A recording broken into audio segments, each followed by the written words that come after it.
माँ योगी सीखना चाहता हूँ. I never said, Mom, teach me yoga. दिमाग बाई तरफ दाई तरफ नहीं जा सकती. सोचना नहीं कर सकते हैं.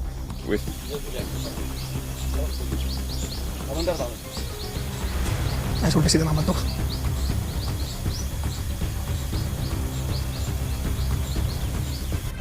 हमारे पास एक योगा स्कूल है स्विट्जरलैंड में. तो जब मैं बच्चा था, मैं बड़ा था. वहाँ पे उस बारे में बताएंगे. स्विट्जरलैंड से 5 साल पहले से शुरू किया. पैदल यात्रा आतारामुर्ग से इंडिया तक. अभी इंडिया पहुंच गया.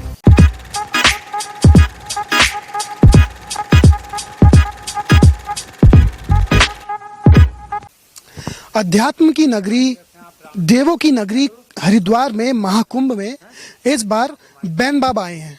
दरअसल बैन बाबा स्विट्जरलैंड से आए हैं. एक अनोखी साधना के साथ उन्होंने शुरुआत स्विट्जरलैंड से करी थी और इंडिया में आके उनकी जो साधना है वो अभी कंटिन्यू चल रही है. अभी हम बैन बाबा से बात करेंगे कि उनका जीवन किस तरह से साधना की ओर बढ़ा, किस तरह से भारतीय संस्कृति की ओर बढ़ा और कैसे कैसे उन्होंने अपने जीवन की शुरुआत करी इस अनोखे सफ़र में.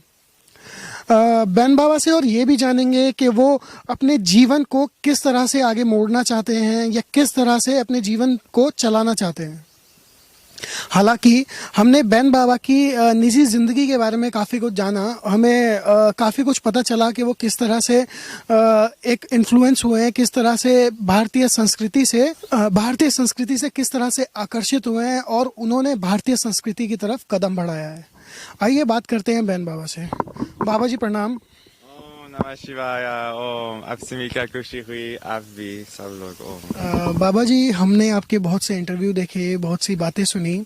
हमें पता चला आप स्विट्जरलैंड से आए हैं. तो किस तरह से आपने स्विट्जरलैंड से शुरुआत करी, आप वहाँ क्या करते थे, क्या जीवन था आपका वहाँ पे, उस बारे में बताएंगे हमें.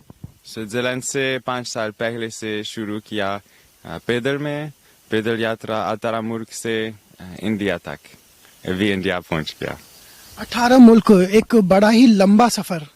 लगभग कितने किलोमीटर का सफर है? 15,000 किलोमीटर. 15,000 किलोमीटर. इस सफर में क्या क्या परेशानी झेली आपने? कोई परेशान नहीं था. कोई थोड़ी परेशान बिल्कुल था. स्मॉल प्रॉब्लम्स था.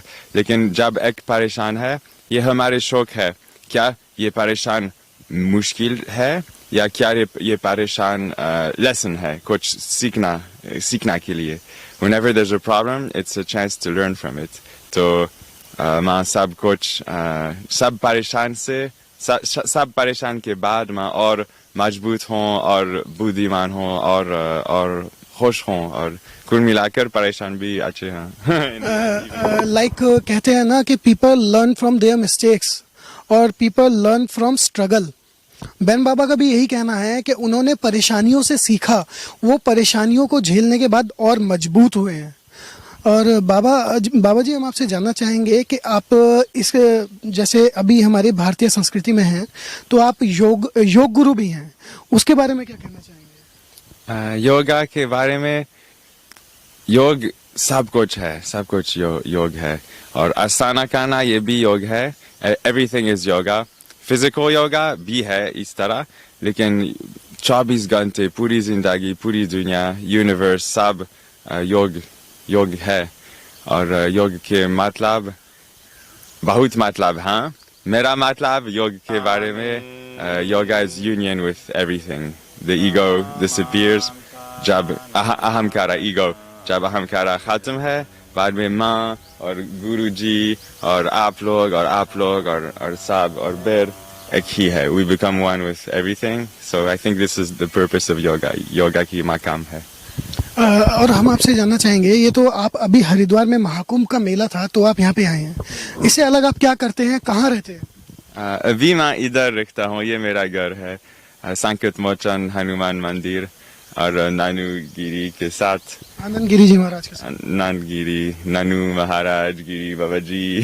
जय. और मेरा परिवार इधर है. मैं बहुत खुश हूँ इधर. What's about your family, मतलब जो आपकी बचपन से फैमिली रही है फ्रॉम चाइल्डहुड, वो क्या करते हैं, वो कहाँ है? हमारे पास एक योगा स्कूल है स्विट्जरलैंड में.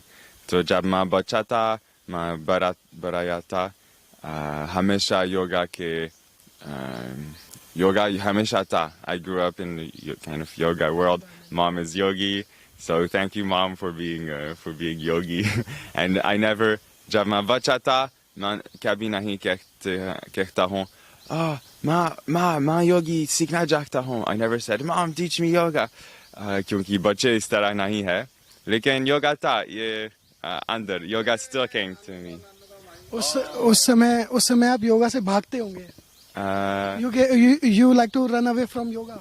No, not run away. But children don't ask their parents, teach me what you know.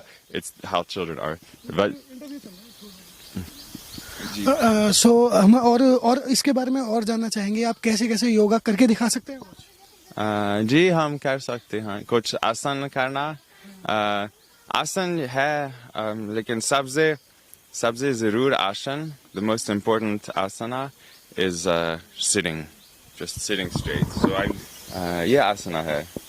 और कुछ लोग कहते हैं सब दूसरी आसना, even every other asana, even the craziest ones, इनका मकाम, the purpose is to later just sit and have no pain. और 1 घंटे बीत सकते हैं और कोई दर्द नहीं, और इस तरह अंदर के बारे में सोच सकते हैं. So then we can focus. If we can sit well like this, then we can start to focus on layers, deeper layers, and not the body anymore. तो ये आसना सबसे जरूर है. बैठना, आराम करना.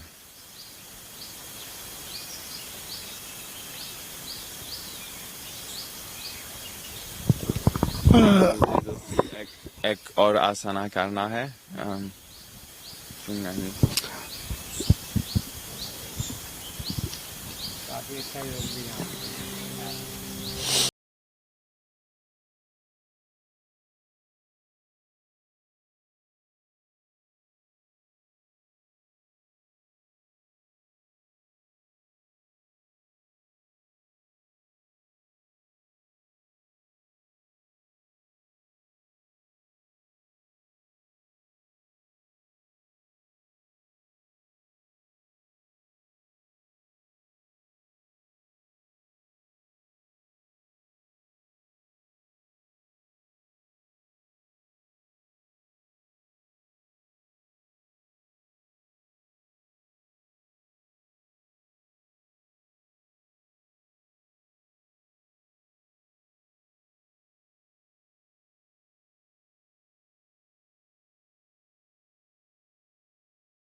Shivaya Namaha,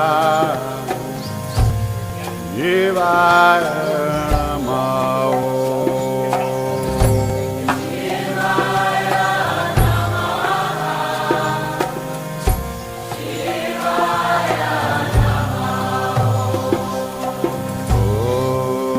Om Namah Shivaya, Om Namah Shivaya.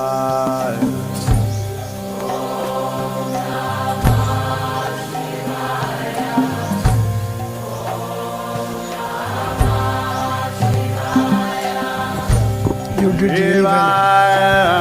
That's why. Yeah, this one is Shivaya. Yoga technique. my latest practice, let's say. Being more and more comfortable on my hands, because it takes full focus. अगर हम इस तरह करना चाहते हैं, दिमाग by तरफ दाई तरफ नहीं जा सकती. सोचना नहीं कर सकते हैं. When we want to keep balance, the mind can't go anywhere. No space to think, no future, no past, just focus, focus, focus. So meditation, it's also dhyan. अभी तो कुंभ है, कुंभ के बाद आप कहाँ होंगे? कुंभ के बाद मैं वापस हिमाचल प्रदेश जाऊंगा, कांगड़ा डिस्ट्रिक्ट, धर्मशाला। ये मेरे पास उधर घर है, ये मेरा अभी से घर, इंडिया की घर, इंडियन होम। अभी आप कुंभ में कब आए थे और कब तक रहने वाले हैं? कुंभ में लगभग 3 हफ्ता पहले से आया था और लगभग 1 हफ्ता रहेगा, कुल मिलाकर लगभग 1 महीना रहूंगा। तो ये थे हमारे साथ स्विट्जरलैंड वाले बाबा। देखिए, इंडियन कल्चर से वैसे तो पूरा विश्व ही इन्फ्लुएंस हो चुका है, विश्व ही पूरा हमारा एक छाप छोड़ चुका है, हमारा इंडियन कल्चर पूरे विश्व पे। वहीं बाहर से विभिन्न तरह के विभिन्न देशों से लोग आते हैं इंडिया में और इंडियन कल्चर को फॉलो करते हैं, भारतीय संस्कृति को फॉलो करते हैं। उसी तरह बैन बाबा भी आए स्विट्जरलैंड से और इंडियन संस्कृति का प्रचार करा, भारतीय संस्कृति में ढले और भारतीय साधना संस्कृति में अपने जीवन को आगे बढ़ा रहे हैं और कोशिश कर रहे हैं कि जो भारत की जनता है, जो भारत के लोग हैं, उन्हें ही योग की दुनिया में आगे बढ़ाएं।